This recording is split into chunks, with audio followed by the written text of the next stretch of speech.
Rakesh coaching classes Patel पुल सीधी के तत्वाधान में गरीब और अनाथ बच्चों को निःशुल्क ऑनलाइन तथा ऑफलाइन शिक्षा प्रदान कर रही है। अतः आप सभी विद्यार्थियों से मेरा गुजारिश है कि ऐसे बच्चे इनके माँ बाप ना हो, वे अनाथ हों या बहुत गरीब हो, उन बच्चों को हमारी संस्था तक पहुँचाने का प्रयास करें, जिससे वे बच्चे शिक्षा से वंचित न रहें। राकेश कोचिंग द्वारा प्रत्येक वर्ष 300 से ज़्यादा बच्चों को निःशुल्क शिक्षा प्रदान की जा रही है।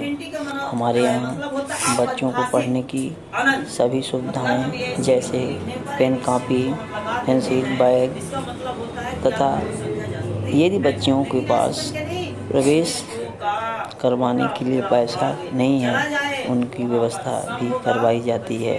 हमारी संस्था गरीबों के हित की लड़ाई के लिए या गरीबों की पढ़ाई के लिए तत्पर है।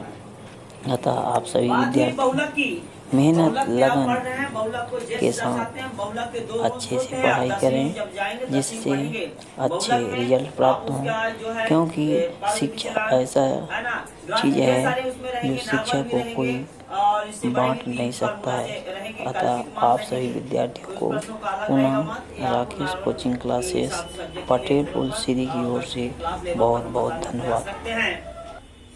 अब जैसे हम बात कर लेते हैं कि अब इसके बाद जब बहुलक हम तैयार करेंगे तो बहुलक में 2 से रूल होते हैं।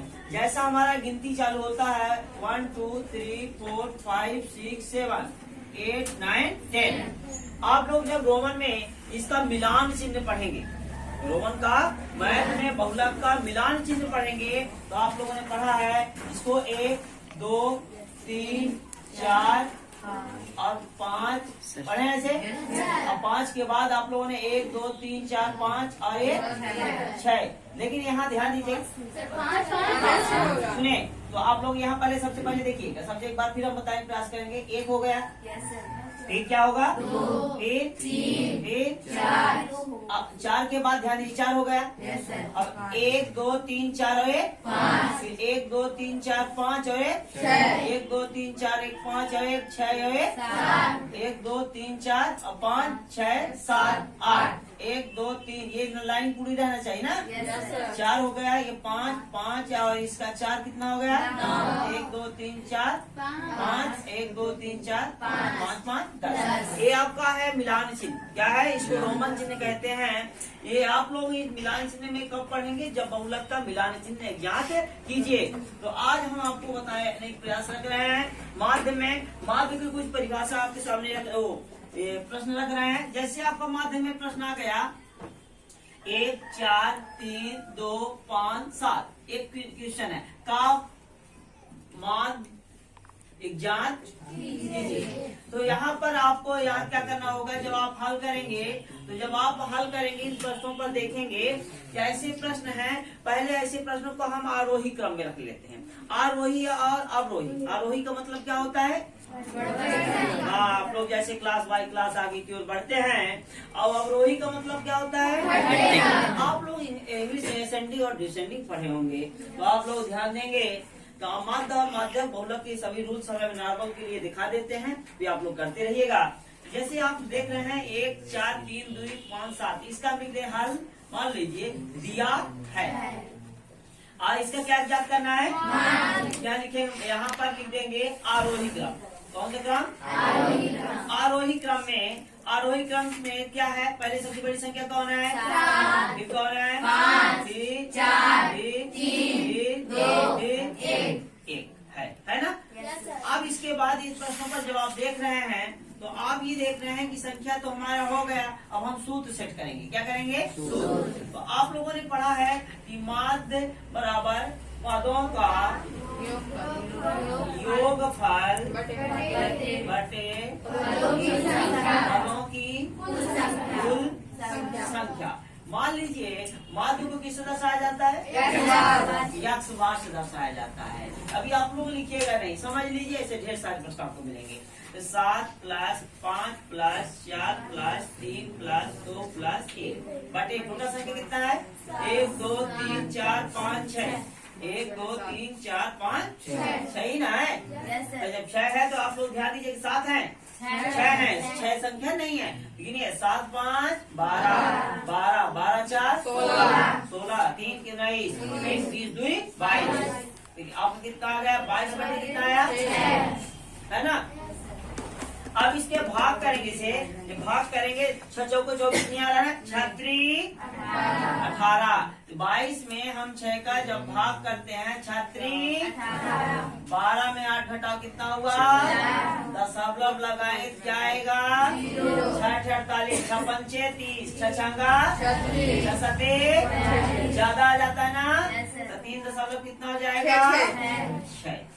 आप लोग से बन जाएगा। माध्य पेपर में पूछा जाएगा तो पहले से आप लोग आरोही क्रम करने प्रयास करें। आरोही क्रम करने से आपको ये फायदा है कि आपका प्रश्न जो है तो दिक्कत चाहे आपका माध्य किसी प्रश्न ऐसे पूछी जाएगी, माध्य माध्यक और बहुलक ज्ञात कीजिए, तीनों एक साथ करने का प्रयास करता है। तो आप लोग डाउट न रहे, एक बार आप आरोही क्रम निकाल लें तो आपको सरल पड़ेगा। तो ऐसे प्रश्न आपको क्या बन जाएंगे? मान लीजिए दूसरा प्रश्न आ गया आपका इसी प्रश्न को हम ले लेते हैं, देखा जाएगा जैसा रहेगा प्रश्न। तो आपका यही रहेगा, सर इसको 2 से काट नहीं सकते? इसको काटेंगे तो वही आएगा। देखो जैसे हम 2 से काटे है ना, इतना आया। जब इसको हम भाग करना चाहते हैं 3 से, तो 3 इकाई 9 कितना आया? 2 दशमलव लगाओ, 3 छक्का वही चीज आएगा, दशमलव में आ रहा है, आपको कोई दिक्कत नहीं। मान लीजिए कि हम माध्यक जात कर रहे हैं। क्या जात कर रहे हैं? माध्यक किससे दर्शाते हैं? यम से दर्शाते हैं। माध्यक को जब हम यम से दर्शाते हैं, बेटा बात तो करो, चल रही है। तो जब माध्यक को हम यम से दर्शाते हैं, 3 प्रश्नों पर आप ध्यान दीजिएगा। पहले हम संख्या ढूंढेंगे। क्या ढूंढेंगे? यहाँ लिखेंगे माध्यक संख्या। माध्यक तो बताइए माध्यक संख्या जो है टोटल मिला कितनी संख्या बताइए? 6। तो 6 क्या होगा? सम होगा क्या विषम होगा? सम संख्या होगा ना। तो हम संख्या लिख लेते हैं, संख्या को n से दर्शाते हैं। किससे दर्शाते हैं? और कितना है? 6। तो 6 क्या हो जाएगा हमारा? सम हो जाएगा। कितना हो जाएगा?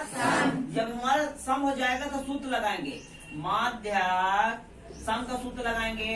तो आप लोगों ने पढ़ा है n बटे 2 वे पदों का मान प्लस n प्लस 1 बटे 2 वे पदों का अब पूरे का बटा माध्यक किससे दर्शाते हैं?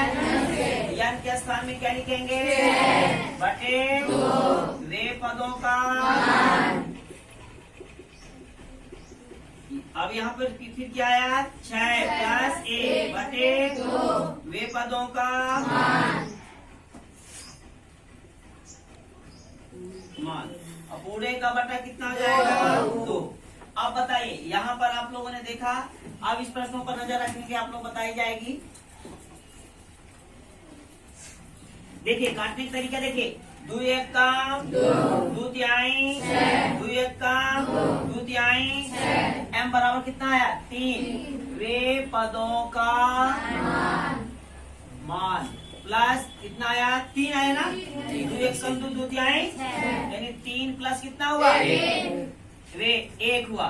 वे पदों का मान। अब पूरे का मान आप लोगों ने देखा है, पूरे का मान कितना आया था? यम बराबर फिर लिखेंगे 3 वे पदों का मान प्लस 3 है कितना होगा? वे पदों का मान। अब पूरे पद में कितना हो जाएगा? बताइए तीसरा पद बताइए आरोही का। 1 2 3 कौन है? 4 प्लस चौथा पद कौन है? 3 कितना है? बटे कितना हो गया? 4 3 बटे। और यह लिख सकते हो, भाग करेंगे 2 तिहाई 2 दशमलव 2 पंचे कितना आ गया? 3 दशमलव। लगभग आपके माध्यक का रूल थोड़ा सा पॉइंट कम होगा, बन जाएगा। अब मान लीजिए बहुलक की बात हुई, तो बहुलक में तो कोई संख्या डबल तो आया नहीं है। बहुलक में यदि होता कि हमारा यहाँ पर 2 जो है 2-3 बार दे देता, कितने बार दे देता? 3-4 बार। तो पूछा जाता बताओ बेटा इसमें बहुलक कौन होगा? तो आप लोग क्या बताते इसमें? 2। लेकिन लगाने की ट्रिक होगी, पदों की बहुलक पद और बहुलक की संख्या, बारंबारता संख्या ऐसे निकालना पड़ता है ना। तो आप लोग बन जाएगा। चलते हैं आपके सिलेबस पर और बुक पर नजर रखने का प्रयास रखते हैं, इन प्रश्नों को कैसे लगाना है। क्लोज कर लो। जा रहे हैं और संख्या पर आप लोग बताई जाएगी। सबसे पहले आज पढ़ेंगे माध्य पढ़ेंगे, और माध्य को x बार से दर्शाते हैं। किसे दर्शाते हैं? माध्य को x बार से दर्शाते हैं। और माध्य का जो फार्मूला होता है लिखेंगे पदों का योगफल बटे, ध्यान देंगे, पदों का योगफल बटे पदों की कुल संख्या। पदों की कुल संख्या बोलते रहिएगा, कुल संख्या। याद रखेंगे माध्य बराबर पदों का योगफल बटे पदों की कुल संख्या। आंकड़ों का योगफल भी होता है ना? आंकड़ों का योगफल। हाँ, आंकड़ों का भी हो जाएगा, लेकिन यहाँ पर आप लोग ध्यान दीजिएगा माध्य को x बार से दर्शाते हैं। ये भी आप लिख सकते हैं आंकड़ों का योगफल बटे आंकड़ों की कुल संख्या। वही है पद। अब दूसरी बात आज पढ़ रहे हैं माध्यक। क्या पढ़ रहे हैं?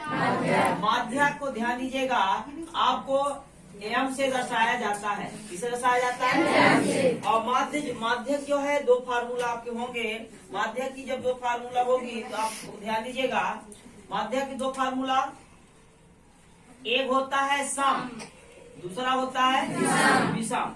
तो एक सम होता है, एक विषम होता है। जब आप लोगों ने सम और विषम में पढ़े होंगे, जब आप लोगों को बताई गई होगी, इन प्रश्नों पर विशेष ध्यान देंगे कि सम और विषम। तो आप लोगों ने सबसे पहले आप लोगों ने सम में पढ़ा होगा n+1/2 वे पदों का। अब विषम में क्या पढ़े होंगे? क्या पढ़े? तो आप लोगों ने पढ़ा होगा। हाँ, ध्यान दीजिएगा, तो आप लोगों को बताई जाएगी। सुनिए, सम में आपको बता देते हैं n/2। n/2 अब नॉर्मल परिभाषा देंगे, n/2 वे पदों का मान प्लस n+1 n+1/2 वे पदों का मान, वे पदों का मान। अब पूरे का बटा जो है 2।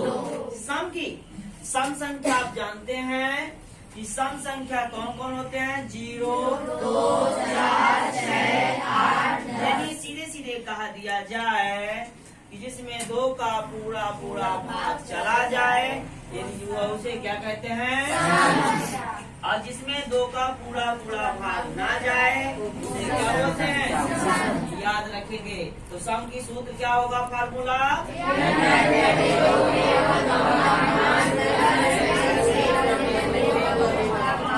पूरे का बटा 2। आप विषम में पढ़ेंगे n+1/2 वे पदों का मान। ये आपका नॉर्मल प्रतिशत रहेगा, इसमें लगाने की जरूरत नहीं है। आप याद रखेंगे, आप लोगों का जैसे एक प्रश्न ले लेते हैं, इन प्रश्नों को बताया। जैसे आपका आ गया 1, 4, 6, 2, 4, 3, ये हो गया। अब यहाँ पर आपको बताई जाएगी, जैसे हमारी संख्या है ना, थोड़ा सा अब इसका तीसरा बता दें, इसके बाद बताने की प्रयास करेंगे। देखिएगा, बहुला क्या करते हैं? बहुला को z से दर्शाते हैं, और बहुला का फार्मूला होता है जो पद, जिस पदों की संख्या सबसे ज्यादा हो, जिन पदों की संख्या सबसे ज्यादा हो, वो क्या कहलाता है? यहाँ लिख दिया जाएगा, जिन पदों की संख्या अधिकतम हो। क्या हो? अधिकतम हो, उसे क्या कहेंगे? बहुलक कहेंगे। बहुलक है ना, कहते हैं। रोक लो बेटा।